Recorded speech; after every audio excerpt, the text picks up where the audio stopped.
Okay, and we are live. Parshas Vayetze. Now we are getting into the story of Yaakov, and we are introduced to the 12 tribes, and we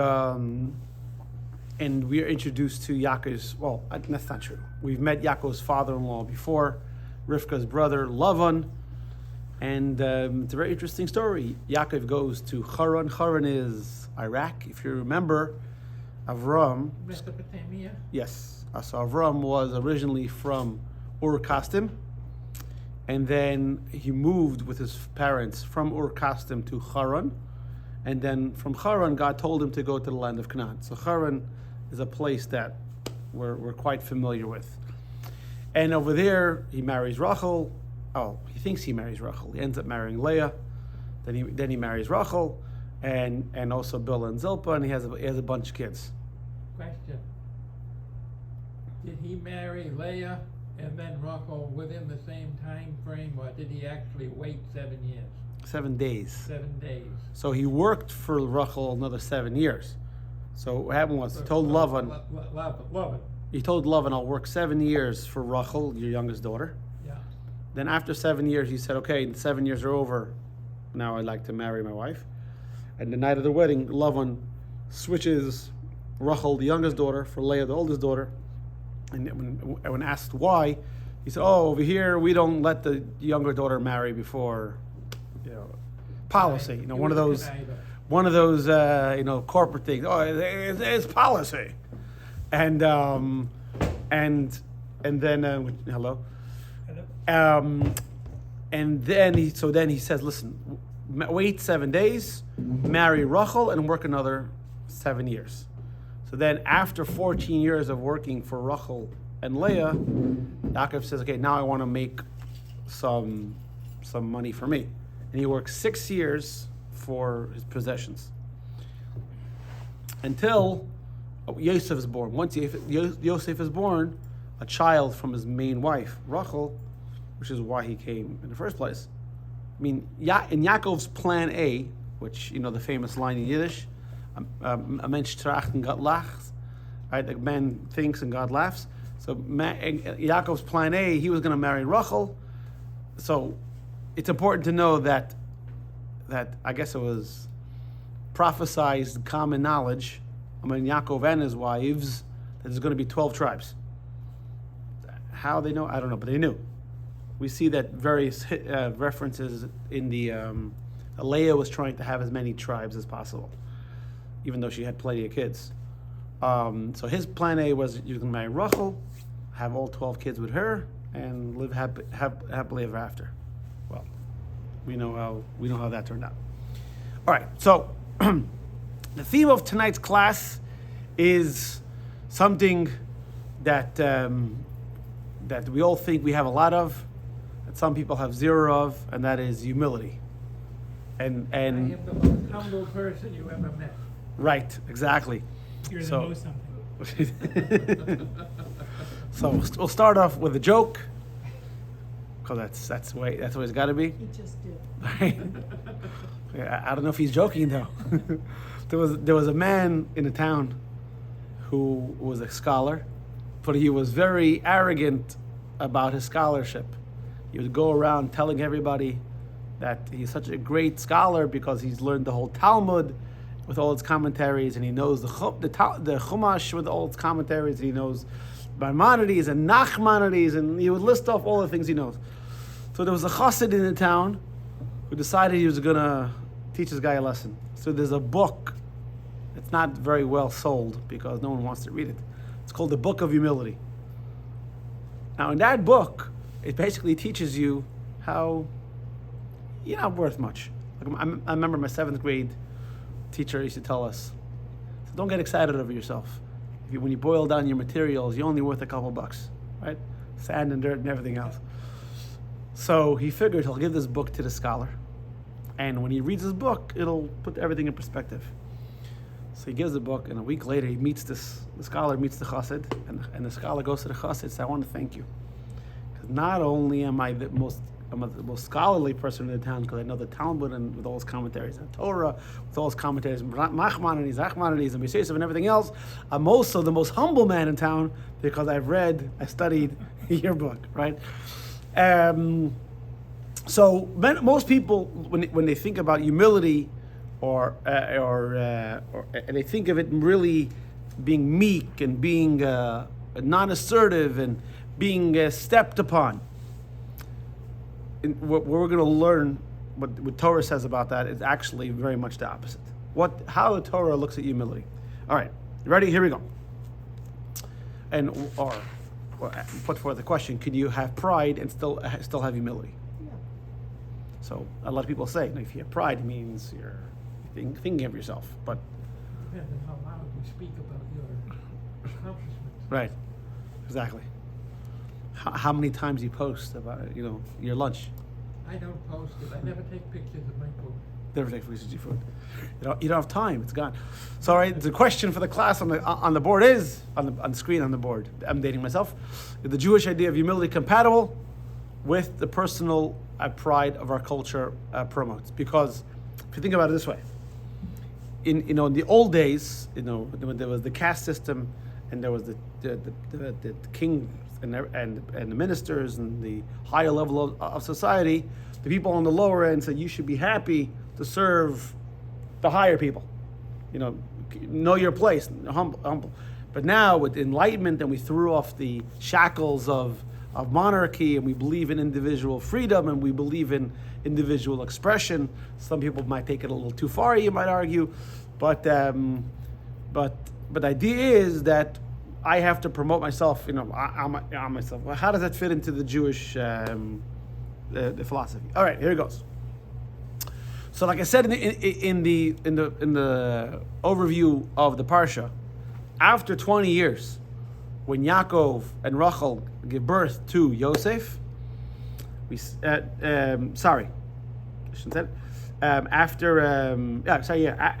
Yaakov and Rachel give birth to Yosef, yes. We see text 1a. So Yaakov tells Lavan, I want to go home. This is page 122. He says, let me leave because of my I worked very hard. So Lavan says in text 1b, I'm a little behind here. He says, you tell me what your salary is going to be. Obviously, this is ancient times. There was no cash. Everything worked in barter. He set an amount. Name what you pay, what your wages are, and they come to an agreement. Which, by the way, Lavan changed 100 times. Every time it became profitable for Yaakov. No, I didn't mean that. I meant something else. I think we've all had a contractor like that, right? Yeah. Yeah, exactly. Right. Starting with Humble about it. Exactly. starting with showing up on time. Right. I have a great clip. I'll show you after about a contract. And so text 1c is important. It says, the man became very rich, and he owned, and pay attention to the order of assets that he acquires: sheep, maidservants, manservants, camels, and donkeys. Now, so it says. Now Rashi explains. If you look at text 1d, Rashi explains on this verse: large flocks.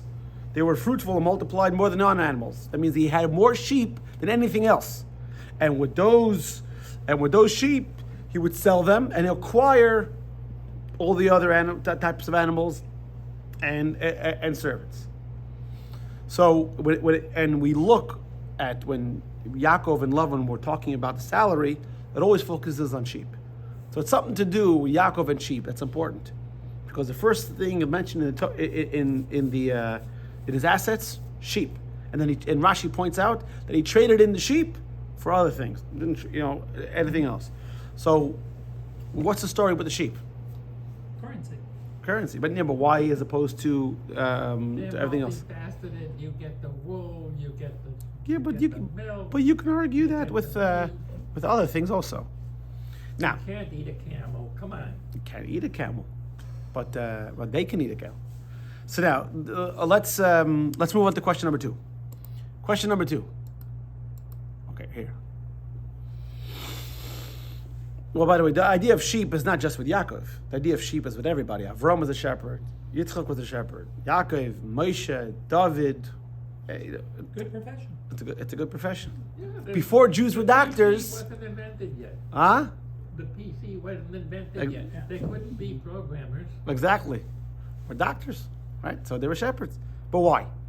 All right, so now, in next week's Parsha, I know we're jumping ahead. When Yaakov is getting ready to meet his brother, because this week's Parsha takes place, Yaakov is in Haran. That's one chapter of the story. Next week's Parsha, Parshas Vayishlach, Yaakov is making his way back to the land of Canaan. And he sends messengers to find out if Esav is still angry at him after 20 years, and Esav is still angry at him. So he sends a message. He's trying to figure out exactly what to do. So he sends a message to Esav. So basically, the message was that, all the blessings that our father gave me has nothing to do with what I acquired. Because he told me I'm going to have the dew of the heavens and different things. He says, look in text 2a, he tells him, I have oxen, donkeys, sheep, manservants, and maidservants. Do you notice anything different here? The order. The order, right? So if Yaakov's main thing was sheep, how come sheep is not first? And then continuing, when Yaakov wanted to impress upon Esav that he was a friend, and he sent a big gift, and it was a massive gift, and Yaakov actually planned it out how the gift was going to be delivered. Didn't deliver it all at one time. He had the flocks and the groups of animals come piecemeal. This way, Esav should look up, and the animals would keep coming. He would get over impressed. But we look in text 1b. Yaakov doesn't even give Esav any sheep. His most prized possession, he doesn't give him. Text 2b. It says 200 she-goats, 20 he-goats, 200 ewes and 20 rams, 30 nursing camels, they're young, 40 cows, 10 bulls. So we see Yaakov loves his most prized possession, coveted possession is sheep. He's protecting them. So what's with Yaakov and the sheep? How could we not giving it to Esav? What? They're sheep, right? So why are they synonymous with He's sheep. Huh? He's sheep, exactly. You've been sheep. Enough. Actually, look at the gift. He wasn't cheap at all. You have to live with them. I'm being entertained. It's fun. Say to us, it's only Tuesdays from 7 to 8:30. Right? All right. So in order to understand this, obviously, there's a deep connection between Yaakov and sheep. It's something with Yaakov and sheep that he didn't want to share with Esav. So, for those who remember the high holidays, I know it's a little bit behind us. And on Yom Kippur, we make various comparisons between God and the Jewish people. Similes. The God is this and we are this. God is this and we are this. So we say God is, He is our God and we are His people. Right? One of the comparisons we say, or two of the comparisons we say, are God is our Father and we are His children. Anu ata avinu v'anu v'necha. Then we say He is our shepherd and we are His flock. So we're going to focus on those two: child, parent, shepherd, and flock. I mean, there are other. I think did we speak about in one of the first classes different types of relationship, sibling relationship, and spousal relationship with God? We spoke about that also. So if you look at text 3a, the Midrash says. Okay, we said this already. 3a, it says, He is a father, I am a son, and it gives various sources. And the second paragraph, He is a shepherd, and you see in text 3b, this is the liturgy from Yom Kippur. It says, we are your sons, and you are your father, and we are your sheep, and we are your shepherd. Now, question. Opa. So we have our two relationships here: child and parent, sheep and shepherd. The question for you is, which one is a more important relationship? Well, let's go with children. Let's go with children, right? I mean, I'm sure a shepherd likes his sheep, but if one sheep is lost, it's a financial hit. If your kid gets lost and he's over 18, it's not even it's just not even a tax deduction. Gosh forbid. Right? Obviously, parents are a lot more connected to their kids than a shepherd to his flock. Why, in the order of the midrash, it seems like it's the order is wrong. It should go children and then sheep. We see sheep and then children. Oh, I'm sorry. I mean, it's going. It's working up. Sorry, it's working up to a deeper relationship. It's going lower and then higher. Okay. So here goes. Ready? My phone's making noises. Okay, you ready for this? So that Grace. you're right. So the Rebbe explains something very, very interesting. This is very, very powerful.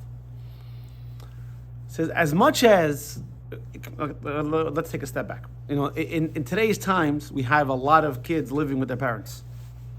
Right? Rent is free, food's free, bills are free, and parents are going crazy because I love you, but after a while, you know, at least move across the street. I'd like to have a den, so I need you to get out. Right. I was gonna buy a big TV on Black Friday, you know, a couch.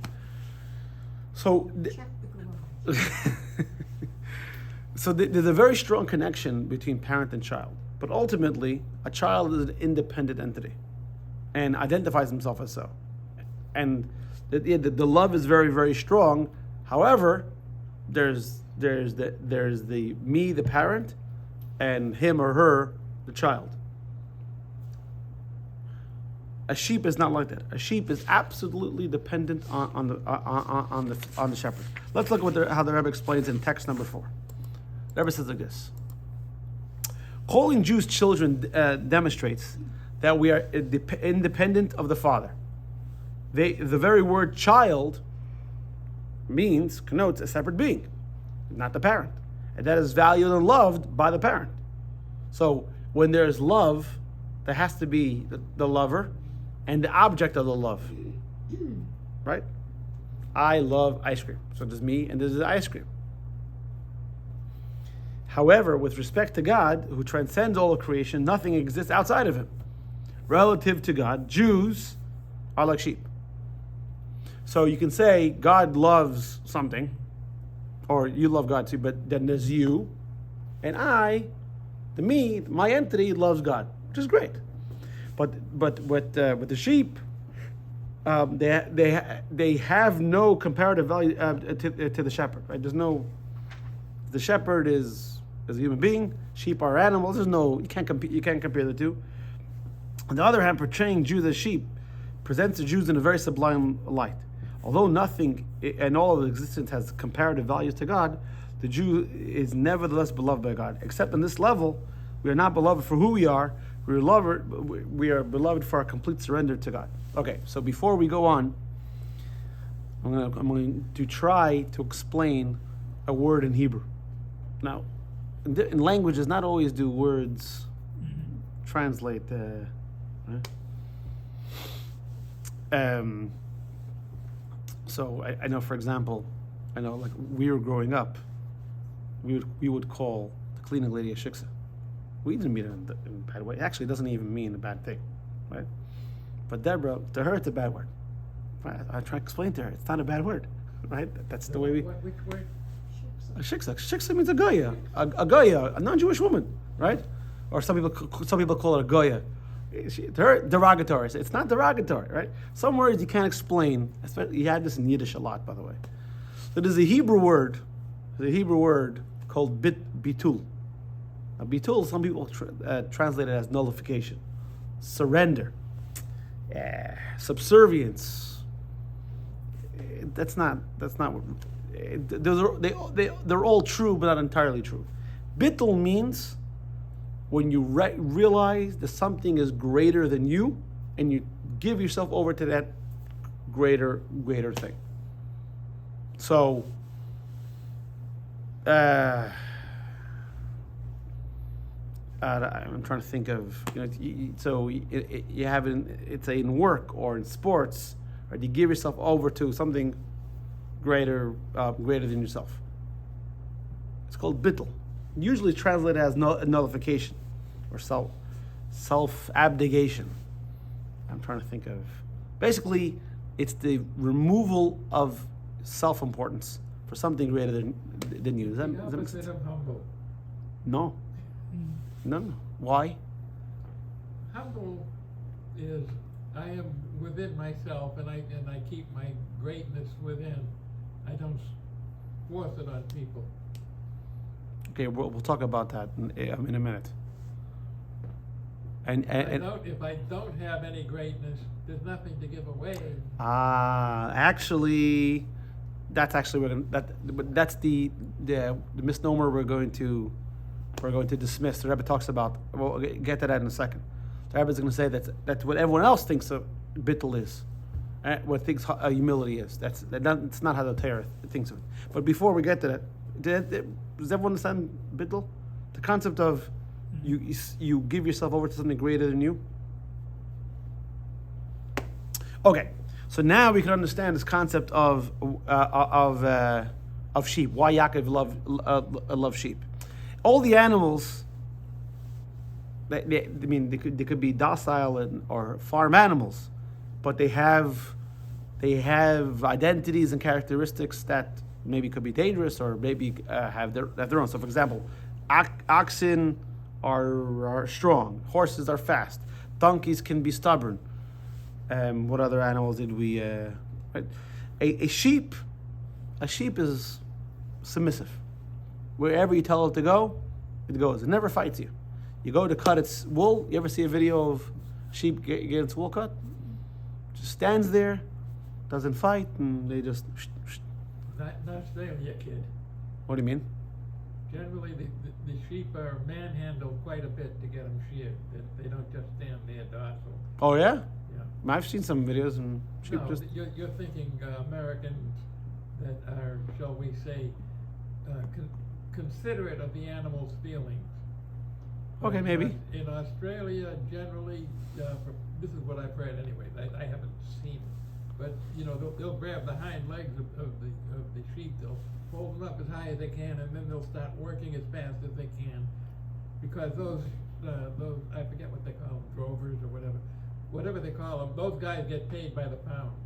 Right. They work as fast as they can to get those sheep Right. sheared. Oh, obviously that's So obviously that's wrong. But sheep are docile. That's why we have a saying of a person who just follows directions called sheeple. You ever heard that saying before? Sheeple. So look at text number 5. So the Rebbe Rashab, not the Rebbe Rashab, the second Chabad Rebbe, Rabbi David Ber Lubavitch, actually whose birthday and yahrzeit are this Shabbos, and the day that he was released from prison in Russia.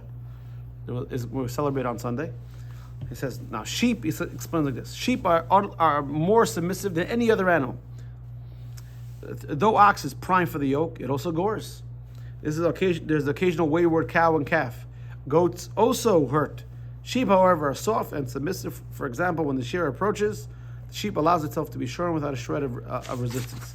I guess the Mittel Rebbe was in Russia. He wasn't in Australia, so. So now we can answer one of the questions we said before. Why are so many of our great personalities in history? Why were they shepherds? What's the connection, the symbolization of Jews and sheep? Because the Jews' attitude is we are bottle, we are subservient, we are given over to God, Torah, and Judaism. So here's the catch. Jewish people, we have what's called a godly soul inside of us. So godliness is a natural state. So we don't view godliness as an affront or a threat to our existence. The rest of the world, when there's a revelation of godliness, they sort of cease to work properly. For example, splitting of the sea. Right? The water usually flows, expression of godliness, and the circuits were all fried. So Jews can exist in their natural state as Jews, and yet be totally subservient to God. And who's the epitome of a Jew? Jacob. that make sense? Mm-hmm. Yes, no? You're too tired. Everything makes sense to you. Yeah, well, I can only think about one thing right now because I'm tired. So I'm focused on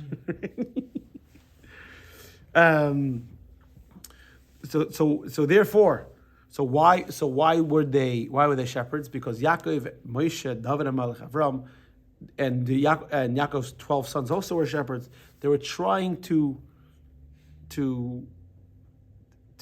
achieve the greatest state of subservience, of bittul, as they can. And also, when you're a shepherd, think about it. You can work to serve God undisturbed. You're in the field, right? There's no email, right? You just sit there and you think about, No cell phone. right? Can you imagine? No, my skin's crawling just thinking about it. Right. Your pocket's vibrating, right? 'Cause, yeah. I think, by the way, the true condition when people have Yes, there is. Ghost. vibration. I Yeah. used to carry a pager all the time before cell phones. And even when I had the pager sitting on the table, every once in a while I'd feel that vibration right around the belt. Yeah. It's a true condition. Yeah. It's called societal abnormalities. Now I want to address what Larry was saying before. Until now, we're talking about bittul. It seems very, very depressing. It seems that basically there's God, and he's the boss, and I have to give up everything for him, and I don't play any role, and he's the big guy, I'm the little guy, and I get stepped on. I have no identity. I totally lose my whole role. I have no say in life. Why bother even doing anything? So now let's learn what Chassidus says bittul is, and we're going to learn what humility is. Let's learn what the Rebbe says in text numbers. We said this already. We said this already too. Text number 6. Sorry, and it says many people equate humility with inferiority. This is not so. And this is the problem. Humility doesn't mean you feel less. You feel inferior. You feel incapable. So meaning that when you compare yourself to others, you feel that you're truly devoid of value. Because if we have value, it's unknown to us. This is not humility. So, for example, the beginning of Tanya, there's a famous question. When Rabbah was a very, very righteous man. He was so righteous, it says he never stopped learning Torah. Never. He's always saying words of Torah. The Midrash tells us that when the angel of death came to take his soul, he couldn't, because he was saying words of Torah, and the words of Torah are holy. Angel of death is impure, and impurity has no power over holiness. There's a whole story how he got it to stop. But Rabbah once said, I'm nothing special. I'm a regular guy. And one of the questions the Alter Rebbe deals with in his book, the Tanya, is how could Rebbe say something? That's not. How do you say you're a regular person? The angel of death can't take your soul. You're a regular. And you can say you made a mistake, but it's not a mistake. That's stupidity. So if Albert Einstein comes and says I'm not good at math, I'm not good at science, he made a mistake. That's not humility. That's foolishness. You don't have more respect for him. You have less respect for him. Humility doesn't mean you think of yourself as zero. Authentic humility means you know exactly what your strengths are. And such people know and recognize their value and not haughty about it. They don't give themselves credit because they realize that all their talents that they have, they were born with it. And all they did was they worked on it to bring it forward. That means you were born. Let's take societal, right, argument over here, right? White privilege, right? The argument. We got to do something, for those of us who watch MSNBC, we got to. No one knows who you are. You're not on camera.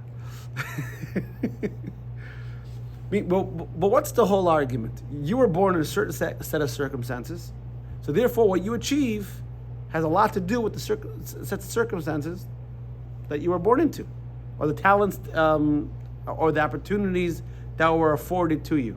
So don't get all excited over yourself. It could be a person born the same circumstances, the same opportunities would accomplish the same and better. It's the same thing. It's very similar. Moshe Rabbeinu was called the most humble man ever. Torah testifies about him. He was the most humble man to ever walk the face of the earth. And that doesn't mean in that time. If the Torah says it, it's for eternity. So what do you think? You think Moshe went around saying, I'm a nobody? No, he said, you're a nobody. Right. But when Moshe didn't believe that he was special because he did anything special. He believed that God gave him this incredible ability, and he was just utilizing what God gave him.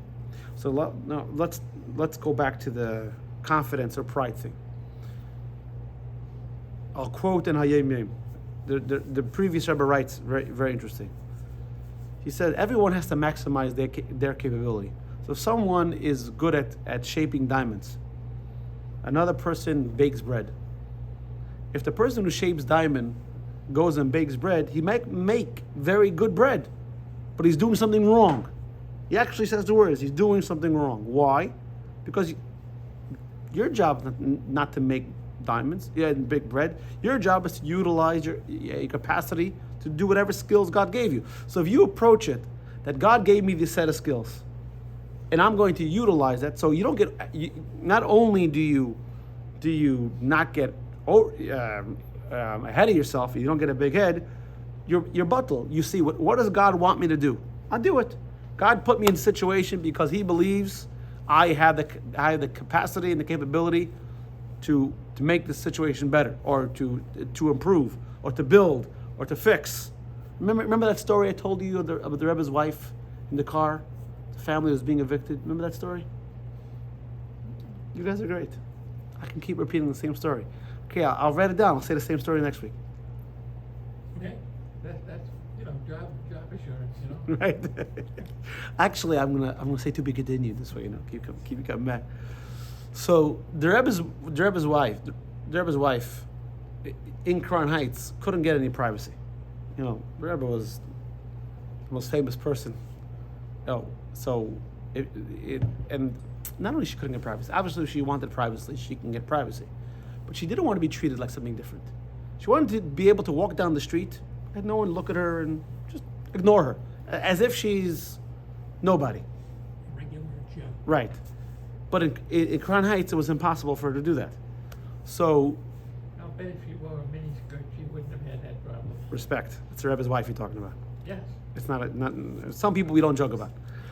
So exactly. So she had a driver who would take her, to different areas in Brooklyn, and there she would be able to walk and get some fresh air and enjoy. So every time that they went, they always took the same route. The story sounds familiar? No, not yet. One day there was a detour, so the driver had to take a different route, and they go down a side street and they see there's police and there's a family and there's commotion and there's screaming and there's crying. So the driver drives past, and the Rebbe's wife, the Rebbetzin Chaimushka, says, "Please turn around. I want to see what's going on." So he turns around and the guy gets out of the car. It says his family is being evicted. That's why there's the whole commotion. So she asks the driver, "Please ask them how much money they're short." So he finds out the Rebbetzin took out a checkbook, wrote a check, the guy delivered it, and then she drove off. Now the Rebbetzin told her driver, "You must be wondering why I gave the money like that." So she said like this: "My father, the previous Rebbe, taught me that whenever we encounter a situation, it's because God put us in that situation for us to make an improvement, to do something good. If we view ourselves as and that's why we came today. It must be because I have the ability to make it better. So if you view yourself as a tool in God's arsenal of doing good and making the world better, and everything He gave you is channeled toward that, then where's the arrogance coming from? What's his name? Frank Sinatra song, "I'll Do It My Way," right? That's Sinatra, right? Yep. Yep. I think so, right? Yes, absolutely. So, One of his more famous ones. right. So it's not I'll do it my way. Maybe we can have, in Maishi something saying I'll do it God's way. That's what everyone has to think of it. Why are you here? If you can answer the why, then your head is focused. You go into a business and there's a mission statement hanging in the front. Why is that mission statement there? To remind everybody why their paycheck keeps coming. Right.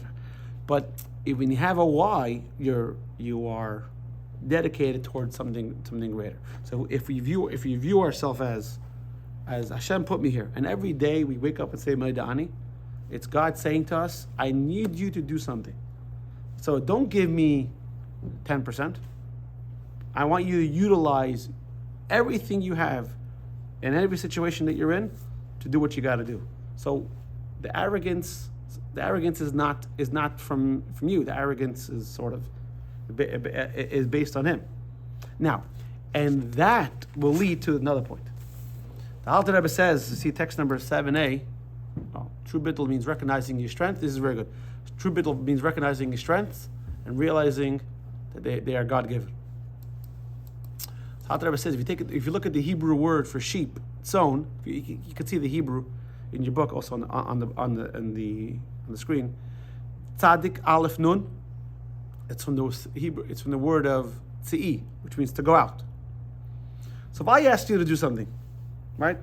Not me. Forget me. I'm a nobody. God asks you to do something, right? And God knows you're capable of it because He asked you. He wouldn't ask you if you couldn't do it. That would be cruel. That's not Him. But you're like, no, I don't really feel comfortable. But if you believe and you know that all your talents are coming from Him, then you're willing to step out of that comfort zone. You're willing to do something new. The Rebbe expands upon it in text 7b, and he says, only this way of serving Hashem, stepping out of our comfort zones, expresses a Jew's true surrender to God. The way of serving God is not materially self-serving or even spiritually self-serving. It's to fulfill God's purpose. You put me here, I'll do what I got to do. I like it, fine. I don't like it, also fine. And that's the way it's going to be. Some mitzvahs are going to be more comfortable. Some mitzvahs are going to be less comfortable. It's just the nature of the game. So, for any questions so far? Alan, you're very quiet tonight. Just soaking all All right. Hopefully, you're not ringing this French. So, Did you give him a shot before I got here? no, maybe that's a problem. I didn't loosen him up. The problem was he wasn't here Friday night first. Oh, that's right. Okay, both people. That's right. I had to drink all by myself. So, what kind of strength do we have to possess to approach our mission in life? So the Shulchan Aruch quotes a Mishnah. This is text 8a is the Mishnah and 8b is the Shulchan Aruch. Cool. Okay, just do this. I didn't know the wheel works this. Beautiful. Learn something new every day. That's right. So we leave a comfort zone to use our talents. So text 8a says, Yehuda ben Teba says, you have to be brazen like a leopard, light as an eagle, swift as a deer, mighty as a lion to do the will of Hashem. And Alter Rebbe Shulchan Aruch says, what does that mean? Because when you want to do the right thing, and this is in all the areas of life, when you want to do the right thing, there are always going to be people who say, like, who do you think you are all of a sudden now? They're going to mock you. So you can't listen to them, and you can't be lazy, and it's and you have to be strong like a lion. Might is primarily in the heart. To overcome the sinful inclinations as a warrior, overpower the enemies, defeat him. Similarly, we have to wake up early in the morning and overpower our. I lost this battle today. The alarm clock went off before day, but I lost. But the idea is we're supposed to wake up the morning, and the morning doesn't wake us up. Anyway, it's a verse we say in Krishma Shalamita. So this is what it means. We utilize all our capability to do what we got to do. Now the Rebbe is going to say something very powerful. Now, when you're doing what God does, what God wants you to, and you view yourself as a tool in God's chest, many times we're focused on what we can't do. I'm limited. I can't do it because I can't. I don't have the ability. I don't have the ability to do it. Let's take Moshe Rabbeinu, for example, right? Moshe Rabbeinu, naturally or because of an accident, he had a speech impediment, right? Well, that wasn't an accident, was it? That was a deliberate attempt by Pharaoh to silence the child. Well, Or Moshe, teach the child well, something. Moshe grabbed. The Medrash tells us the story that they wanted to test if Moshe was, how intelligent Moshe was, because he took Paro's crown off his head. So some of them interpreted that Moshe was coming for Paro's crown. Well, they interpreted it correctly. So they said, no, he's just a child. So they put in front dull gold and glowing coals, and to see which one he would choose. A child usually goes after shiny things. So he actually was reaching for the gold, but God wasn't going to let Paro kill. So he sort of made his hand, Angel Gabriel made his hand reach for the coals, and a burning coal landed on his mouth, and ever since then he had a speech impediment. That's the Midrash tells us how. It could be he had a natural speech impediment. But what's interesting is when Moshe taught Torah, he spoke fluently, clearly. Moshe also had this amazing, powerful voice. You know that? Moshe had this voice that was broadcast, a very loud, booming voice.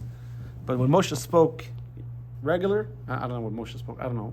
Moshe didn't speak baseball, but his whole life was Torah. He wasn't in Scully. No, he wasn't Vin Scully. Right? Maybe he spoke the World Cup once every 4 years. All right, but let's just speak about sports. But when Moshe spoke regular, he stuttered. When Moshe spoke Torah, totally fluent. There are some singers, Yeah, popular, Jim Neighbors. popular singers Yeah. who stutter terribly, but when they get up and Yeah. sing, you would never know it. That's because when a person is Exactly. singing, his brain is automatically going slower. I tell you, it's a true story. What do you say? I actually witnessed this story. My brother makes a Rosh Hashanah program every year in a hotel. This was the year before I got married, or the Rosh Hashanah, Yeah. or the Rosh Hashanah after we got married. There was a guy who was attending. He was a terrible stutter, and he wanted to ask the waiter for something, and he couldn't get the words out. So the waiter said, "Sing it." Yeah. And he said, "I want some chicken," and whatever it was. And I mean, we thought it was funny, but it was genius of the waiter to say that. Different parts of the brain handle singing and speech. You ever see the king and the stuttering? The King of England, King George, Yes, he stuttered, but with music or something, he didn't stutter. that was. They did a documentary that's about the guy that advocated. Yes. Yeah. No, not advocate. No. The one who That was stuttered. the- that was the- No, the brother didn't. The one who became king stuttered terribly. Yeah. Yeah. But when he listened to music, or he heard music, or he was singing music, he didn't stutter. So the person that you were talking about, Mel Tillis, Yeah. excellent, loved him as a kid, Yeah. excellent singer. But when he was interviewed, he had a hard time getting words out. He Did would you just know? stutter. Did you know James Earl Jones Yeah. also stuttered terribly and had a very bad speech impediment? You would never know. No, you would never know. He must have I studied once that. saw an interview with him, and it's I don't interesting. know how to tell you this without being political, but the President of the United States also stutters. He doesn't stutter. He I don't know. I don't know what they're right. I'm not a speech pathologist, but yeah. I'll call my daughter. But so the idea I was trying to get to is when you're doing something for greater than yourself, in this case, Hashem, you have much greater powers than we think you have. And this is what the Rebbe says in text number 9. And he says like this. He says, authentic surrender to God is not in conflict with firmness or assertiveness. Just the opposite. Just the opposite. You're assertive because you represent something greater than yourself. That's it's more powerful. This is similar to the saying of our sages: the servant of a king is the king, attaining the status of king doesn't trigger feelings of self-importance and pride in the servant, because he realizes that the status is due to the king's significance and greatness, not his own. So when you realize you're going with the Eibishter's keiches, you're going with the power of God to accomplish what you got to accomplish. First of all, do you know who I'm talking to? Do you know who you're talking to? Are you talking to me? Right? You're very firm and assertive. Why? Because you represent something greater. It's not because of me. Right? So when someone comes sometimes to ask me a question in halacha, I give them the answer, but they don't like the answer. Happens sometimes. And they start bargaining with me. Come on, not bargaining like paying, but come on, please. So what do you want me to do? It's like, it's not like I wrote. But what if? Like, tefillin. Say, you think I came up with that idea to put black boxes on your head? That's not me. You're surrendering yourself for something, and it's when we realize that when we give ourselves over to a greater goal, you can use this, by the way, in business, right? When you accomplish a lot more. When you don't limit yourself, but you think, oh, I'm self-abnegating and I'm self-effacing and I have no identity.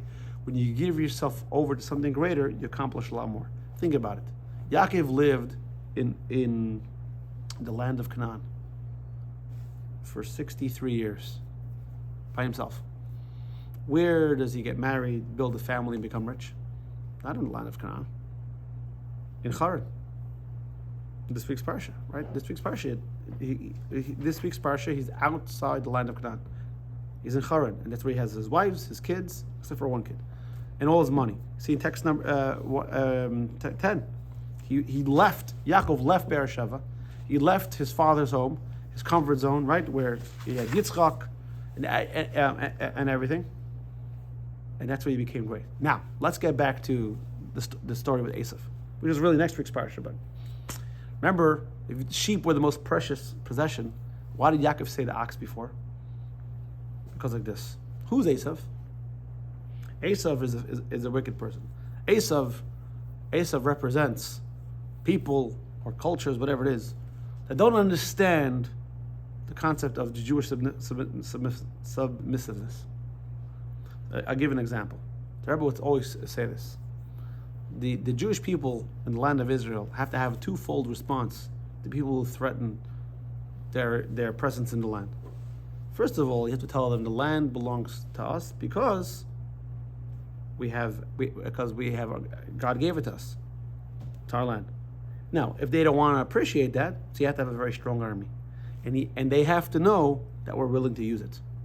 Look what happened with Esav. Look what the Rebbe explains. Text number 11. Very, very, very interesting. Where are we? Here. By Yaakov saying to Esav, I have acquired oxen, donkeys, sheep, maidservants, and menservants.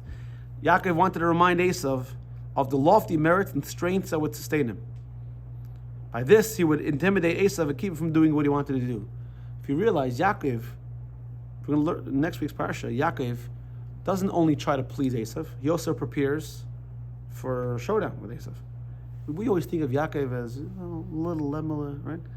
Jackie Mason's joke. When's the last time someone was across the street? A Jew! Right? Jackie Mason always jokes. What's the difference between Jews and Italians? Italians, great street fighting. Right? Best. Put them in an army. Jews can't street fight. Put them in an army, best army in the world. Right? But you think of Yaakov, he's not a guy who fights. But Yaakov is telling Esau, listen here, I'm strong enough to fight you physically, but I'm also have the spiritual merit because I'm totally subservient to God. See, second paragraph. He did not begin with sheep, which are a symbol of surrender, lowliness, and submission, because to be intimidated, Esau would first and primarily need to hear about Yaakov's strengths. Esau's a Rasha. If you go to, going back to Israel, you go to the people who want to destroy Israel and say, listen, it's a God-given land. You think they care about that? They don't care about that.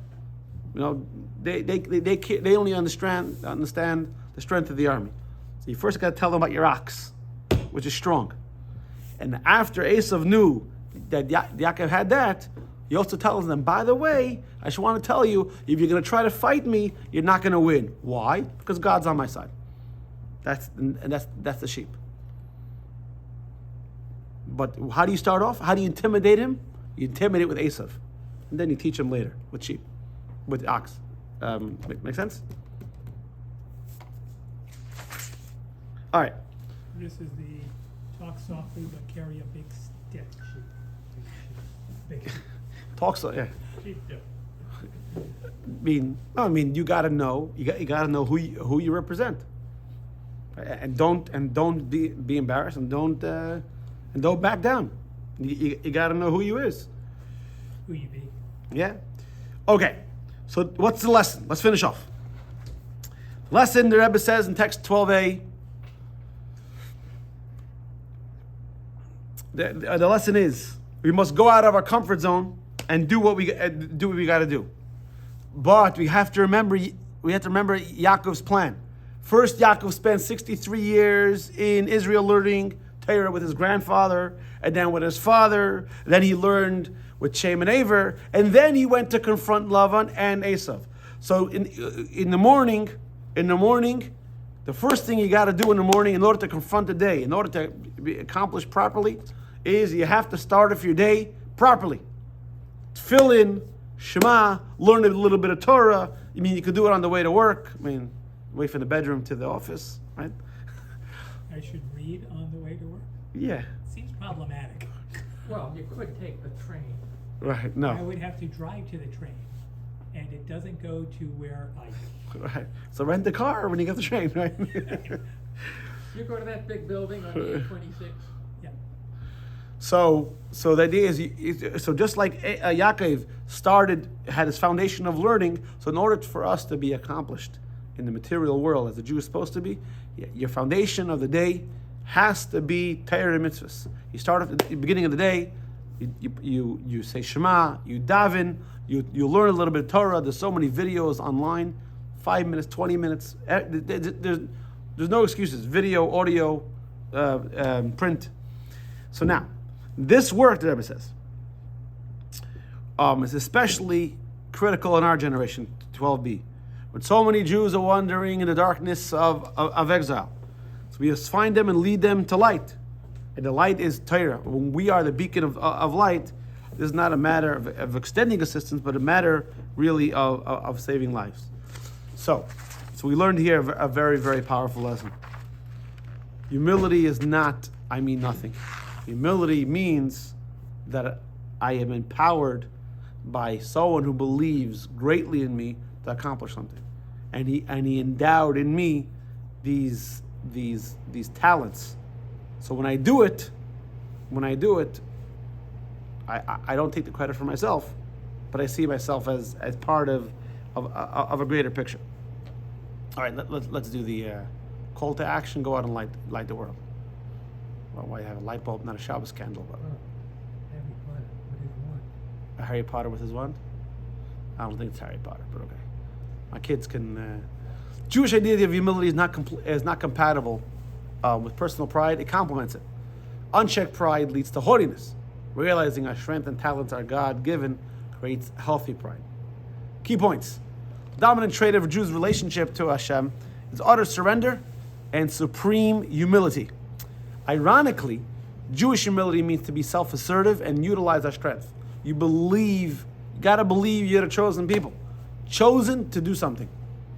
And God gave you the ability to do it. However, it also means to recognize our strengths are God-given. When we are assertive, it's not our own assertiveness. It's God's. When we are determined, it's God-given determination. This ensures that we don't take credit for ourselves and don't grow arrogant.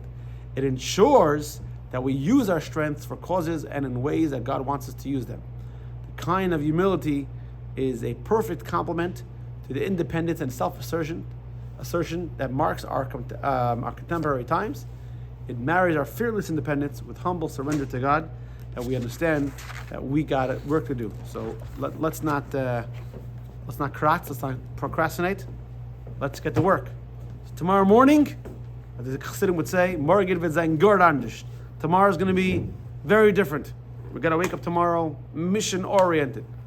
And that starts with going to sleep properly, saying Shema, and one thing leads to the other. Any questions? Good? I have